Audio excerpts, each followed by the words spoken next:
কবিগান বাংলা লোকসঙ্গীতের একটি বিশেষ ধারা। এই ধারায় লোককবিরা প্রতিযোগিতামূলক গানের আসরে অংশগ্রহণ করে থাকেন। গায়ককে কবি হতে হয়। তিনি মুখে মুখে পদ রচনা করেন এবং তাৎক্ষণিকভাবে সুরারোপ করে গেয়ে থাকেন। কবিগান পরিবেশনকারীদের বলা হয় কবিয়াল।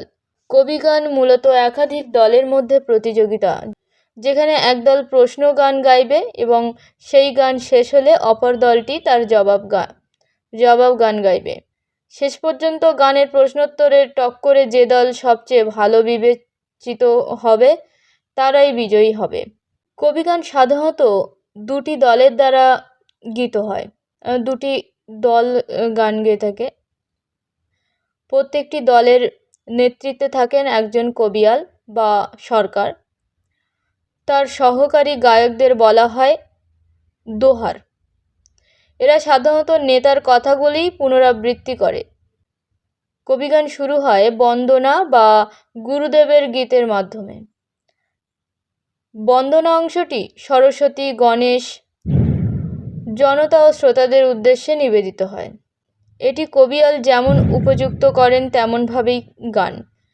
এরপর রাধাকৃষ্ণ বিষয়ক গান গাওয়া হয়। এটিকে কেউ কেউ আগমনী বলেন। এরপর 4টি বিষয়ভিত্তিক গান গাওয়া হয়: সখী সংবাদ, বিরহ, লহর ও খেউর। এরপর প্রতিযোগিতামূলক অংশটি শুরু হয়। কবিগানের আসরে এই অংশটিকে কবির লড়াইও বলা হয়।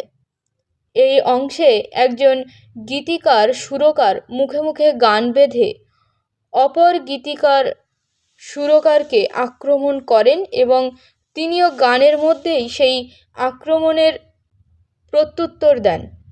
সজনীকান্ত দাস তার বাংলার কবিগান গ্রন্থে লেখেন, বাংলার বিভিন্ন অঞ্চলে বিভিন্ন সময়ে প্রচলিত বিভিন্ন সাংগীতিক ধারার মিলনে কবিগানের জন্ম। এই ধারাগুলির নাম বহু বিচিত্র: তরজা, পাঁচালী, খেউর, আখড়াই, হাপ আখড়াই, ফুল আখড়াই, দাঁড়া কবিগান, বসা কবিগান, ঢপ কীর্তন, টপ্পা, কৃষ্ণযাত্রা, তুক্কা গীত ইত্যাদি। ঈশ্বরচন্দ্র গুপ্ত ও ডক্টর হরেকৃষ্ণ মুখোপাধ্যায়ের মতো খ্যাতনামা সাহিত্য গবেষকগণ কবিগান নিয়ে অনেক গবেষণা করেছেন। ডক্টর সুশীল কুমার দের মতে অষ্টাদশ শতাব্দীর প্রথম ভাগে এমনকি সপ্তদশ শতাব্দীতেও কবিগানের অস্তিত্বের প্রমাণ পাওয়া যায়। কিন্তু কবিয়ালদের প্রকৃত বিকাশকাল হল 1760 থেকে 1830 সালের মধ্যবর্তী সময়। এই সময় বাংলা কাব্যের ধর্মীয় ও আনুষ্ঠানিক উপাদানগুলি ফিকে হয়ে আসতে শুরু করেছিল। বাংলা কাব্যও বৈষ্ণব কবিতার ধারা থেকে বেরিয়ে আসার চেষ্টা করছিল। অষ্টাদশ শতাব্দীর মধ্যভাগে মুদ্রণ যন্ত্রের আবির্ভাব এই বেরিয়ে আসার প্রচেষ্টাকে সার্থক করে তোলে। অষ্টাদশ শতাব্দীর শেষভাগ থেকে পরবর্তী অর্ধ শতাব্দীকাল নব্য কবিগান এবং পাঁচালী গান কলকাতা ও তৎসংলগ্ন অঞ্চলে এতটাই জনপ্রিয়তা অর্জন করে যে সাহিত্যের অন্যান্য ধারাগুলির অস্তিত্বই বিপন্ন হয়ে পড়েছিল। পরবর্তীকালে কলকাতায় কবিগানের জনপ্রিয়তা হ্রাস পেলেও গ্রাম বাংলায় এর জনপ্রিয়তা কিছুমাত্র কমেনি।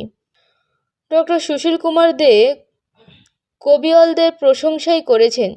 তার মতে এরা ছিলেন সমাজের নিচুতলার মানুষ।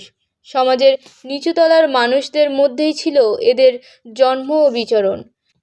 তাই এই সমাজের চিন্তাভাবনা, অনুভূতিগুলি তারা ভালোই বুঝতেন।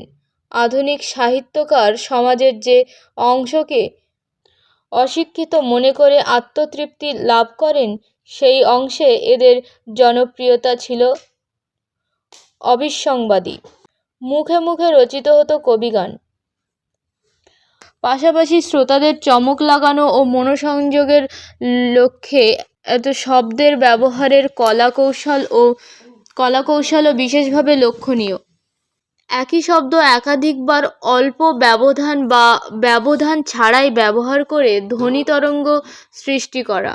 একই শব্দ বিভিন্ন অর্থে ব্যবহার করা, ছন্দভঙ্গির পরিবর্তন করা।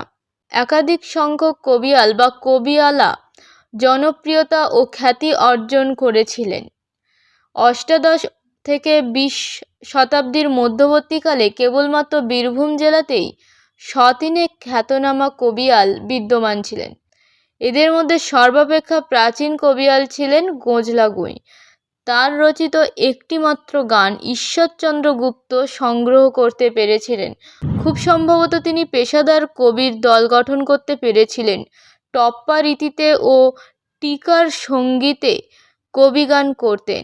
তার শিষ্য লালু নন্দলাল, কেষ্টমুচি, রঘুনাথ দাস ও রামজি থেকেই অষ্টাদশ শতাব্দী এবং পরবর্তীতে বিখ্যাত কবিয়ালদের উদ্ভব হয়।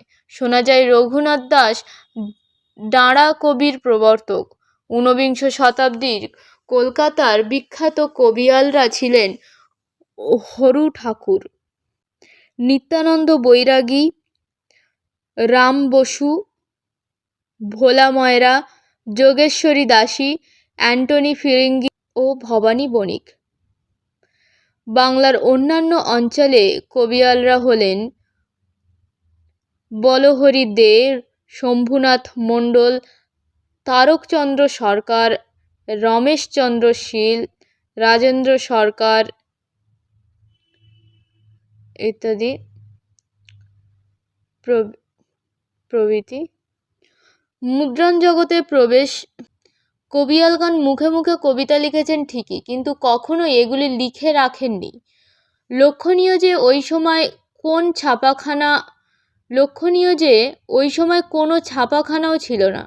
তাছাড়াও তাদের সমর্থক কিংবা পৃষ্ঠপোষকগণও কখনো কবিগান সংগ্রহ করার কথা ভাবেননি বা চিন্তা করেননি। তৎকালীন সমাজ জীবনে উৎসব আনন্দের প্রয়োজনে কবিগানের আসর বসত এবং এর আসর বসার মাঝেই ছিল কবিগানের সার্থকতা ও সফলতা। 1854 সালে সর্বপ্রথম কবি ঈশ্বর গুপ্ত কবিগান সংগ্রহ করা আরম্ভ করেন। এগুলো পরবর্তীতে তিনি সংবাদ প্রভাকর পত্রিকার পাতায় প্রকাশ করতে শুরু করেন। উল্লেখ্য, প্রাচীন সংবাদ প্রভাকর পত্রিকাটি ছিল কবি ঈশ্বর গুপ্তেরই সংবাদপত্র। এভাবেই পত্রিকাটির মাধ্যমে কবিগানের বিস্তৃতি ঘটতে শুরু করে।